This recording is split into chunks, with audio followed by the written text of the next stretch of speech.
امام حسن عسکری علیہ السلام کے دور میں اصحاب کی خدمتیں دیکھیں. ایک صلوات پڑھیں مل جل کے محمد. اصحاب کی خدمتیں دیکھیں کس طرح سے اصحاب نے امام سے ملاقات کی اور اپنے مسائل امام سے دریافت کیے. بڑا سخت ہے, بڑا دشوار ہے.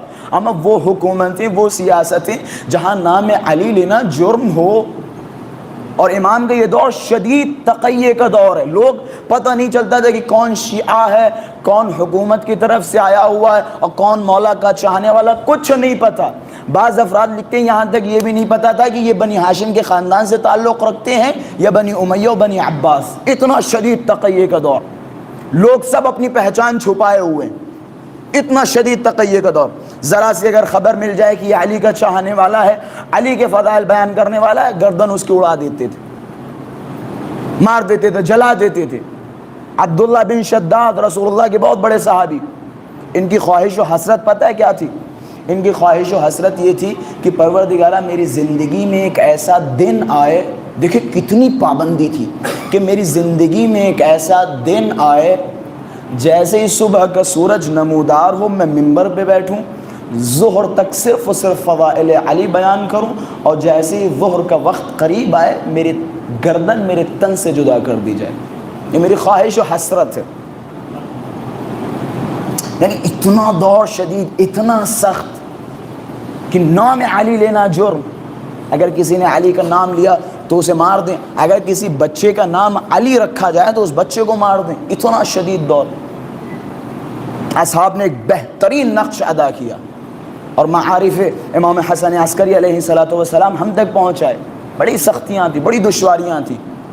امام علیہ السلام کے دور میں یقیناً ایسا تو نہیں کہ بالکل معجزات نہیں, بالکل کرامات نہیں. امام کا ایک سب سے بڑا کام, بس آخری مطلب آپ حضرات کے سامنے, اس مطلب پہ بڑا غور فرمائیے گا, اور یقیناً اس میں بہت سارے نکات ہیں اور بہت بہترین نتیجہ آپ حضرات کے سامنے پیش کروں گا. امام کا ظاہر سی بات ہے, امام سرکار نہیں ہے, عمل درکار نہیں ہے, امام کو گھر میں محصور کر رکھا ہے.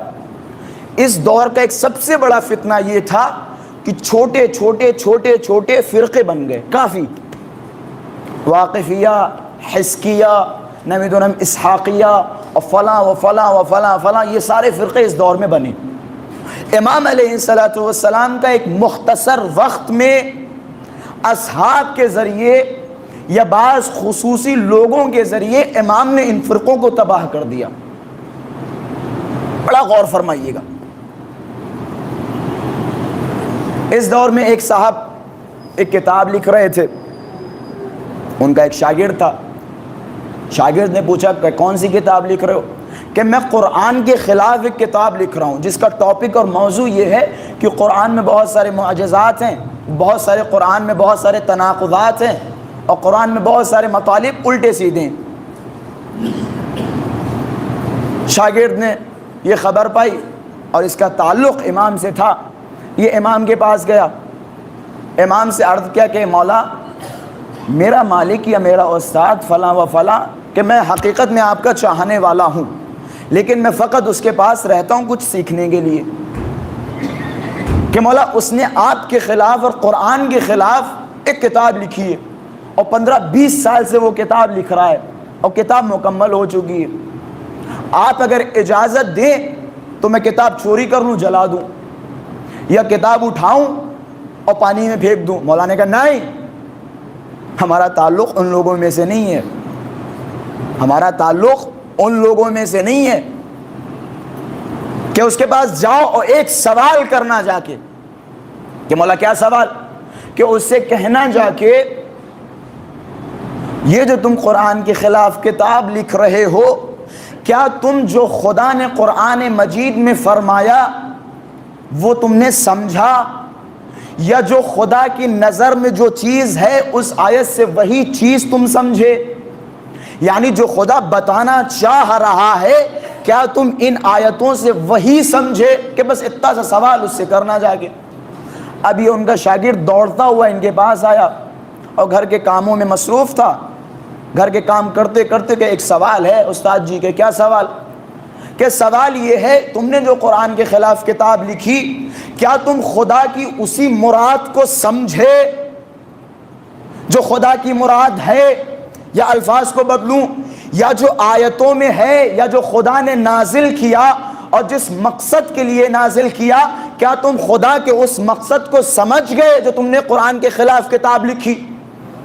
اب اس نے جیسے یہ جملہ سنا فوراً اس شاگرد کی طرف دیکھا کہ پہلے یہ بتاؤ یہ سوال کیا کس نے؟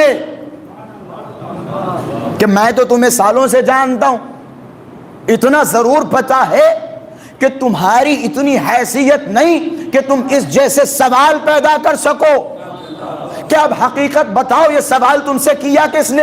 اب بتانا شروع کیا کہ شیعوں کے ایک پیشوا ہے، شیعوں کے ایک امام ہیں جن کا نام امام حسن عسکری ہے، انہوں نے یہ سوال تم تک پہنچانے کے لیے کہا، بس اتنا سننا تھا۔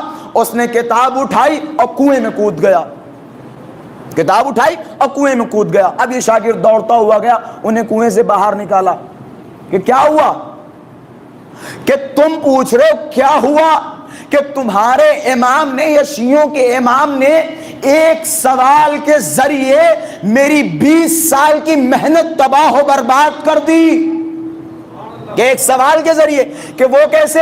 کہ میں نے تو سوچا ہی نہیں، میں نے تو سمجھا ہی نہیں خدا کی مراد کیا ہے، خدا یہاں پہ کہنا کیا چاہ رہا ہے، خدا کس سے مخاطب ہے، خدا کس کو سمجھانا چاہ رہا ہے، میں نے اس بات پہ غور ہی نہیں کیا۔ اب جب خدا نے قرآن بھیجی ہے تو کسی اور کو بھیجا ہوگا اس کی تفسیر کے لیے۔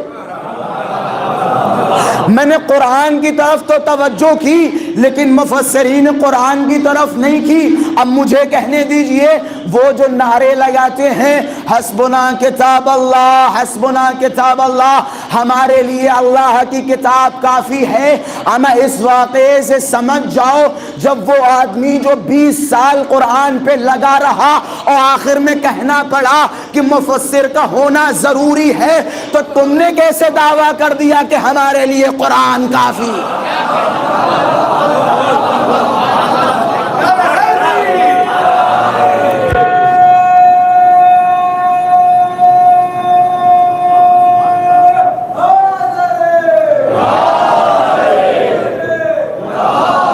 بھائی تم نے کہاں سے نعرہ لگا دیا ہمارے لیے قرآن کافی، ہمارے لیے قرآن کافی؟ بغیر اہل بیت قرآن سمجھ نہیں سکتے۔